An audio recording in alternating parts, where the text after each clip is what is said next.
ሰላም ቤተሰቦች እንግዲህ ዛሬ የሀያትን አስክሬን እንግዲህ ወደ ኮምቦልቻ ለመላክ ጉምሩክ ነው የሚገኘው ካርጎ ላይ ሄንጂ ነው ማስጨርሰው ማለት ነው።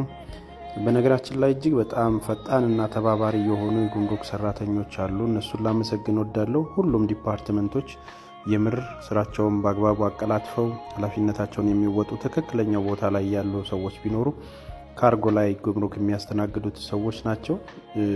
ይህንን የምለው እንግዲህ በኮንፊደንስ ነው። ምክንያቱም እኔ በሄድኩባቸው ጊዜያቶች የሚመለከተኝ ቦታ ላይ ያሉት ሁሉ ከልበቀናነት ሁሉንም ነገር ሲያደርጉልን ነበር ይከናወኑት።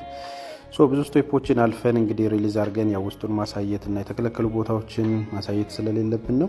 እዚህኛው ጋር እንግዲህ ጉዳያችንን ውስጥ ቢሮ የሚመለከተውን ጉዳይ ጨርሰን ወደ አስክሬኑ ነው እየሄድን ያለ ነው። እንግዲህ ከፊታችን የምታዩት ደግሞ የሀያት የአክስቷ ልጅ ነው።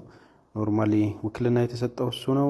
ስለዚህ አሁን ወደ አስክሬኑ እንሄድና እንቀበላለን ማለት ነው። ዶክመንቶችን ያው እንደምታዩት የሀያት ዶክመንት እጃችን ላይ ገብቷል። እነዚህ ዶክመንቶች ከውጭ እየመጡ ናቸው ከአስክሬኑ ጋር። ዶክመንቶቹን ከወሰድን በኋላ ያለውን ቼክ አድርገን ብዙ ኮፒዎች አድርገን ነው ወደ ተለያዩ ቦታዎች የሚገቡ አሉ። እነዛን ፕሮሰሶች ለመጨረስ እንግዲህ እያንዳንዱ ዲፓርትመንት አድካሚ የሆነ ነገር አሉ። እነዚህ የምታያቸው የፖሊስ ምርመራ ኦሪጂናሎቹ ናቸው። እንግዲህ ጉዳዩ ፕሮሰስ ነው የሚለው ማለት ነው። በዚህ አጋጣሚ በቀን ውስጥ እንግዲህ እንደነገርኳችሁ ከ11 በላይ አስክሬኖች ይመጣሉ ከተለያዩ አረብ ሀገሮች። እንግዲህ የምታዩት 3 አስክሬን በዚሁ በተመሳሳይ ሰዓት ከኛ ጋር አንድ ላይ መጡ ነው እንደምታዩት ወገኖቻችን።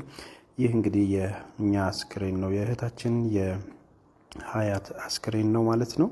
አሁን አስክሬኑን ተረክበን ቀጥታ ወደ ኮምቦልቻ ይላካል ማለት ነው። ፕሮሰሱን እንደዛ እንጨርሳለን።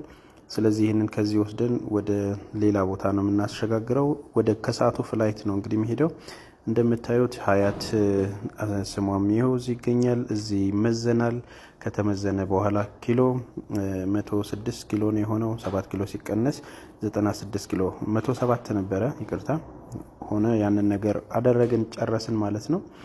ልክ ይህንን ወረቀት ፕሮሰሱን ጨርሰን ወጥተናል። አሁን በ7 ሰዓት ተኩሉ ወደ ኮምቦልቻ ሄዳል። ከኮምቦልቻ ደግሞ የ6 ሰዓት መንገድ ነው ብለዋል። ቤተሰብ እዛ እየጠበቀ ነው። እንግዲህ እንደ ጀጎል ኃላፊነታችንን ተወተን የእህታችንን አስክሬን ሸኝተናል። ወንድሜም በጣም ደክሞታል፣ ብዙ ልፋት ነበረው። እንግዲህ ሁላችሁንም ከልብ እናመሰግናለን። ፍቅር እዛ ሆነሽ ብዙ ነገሮችን እየሰራሽ ያለሽ መሲ ብርጅስቶን፣ እንደዚሁም ሌሎች የተባበራችሁ እህት ወንድሞቻችን ከልብ እናመሰግናለን።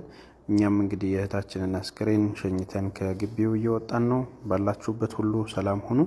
እንግዲህ በቀጣይ እንዴት ኬት ሄዶ ወዴት ፕሮሰስ እንደሚደረግ ደግሞ ሌላ ቪዲዮ ሰራላችኋለሁ። ሁላችሁም በያላችሁበት ሰላም ሁኑልኝ። መልካም ጊዜ። ቻው።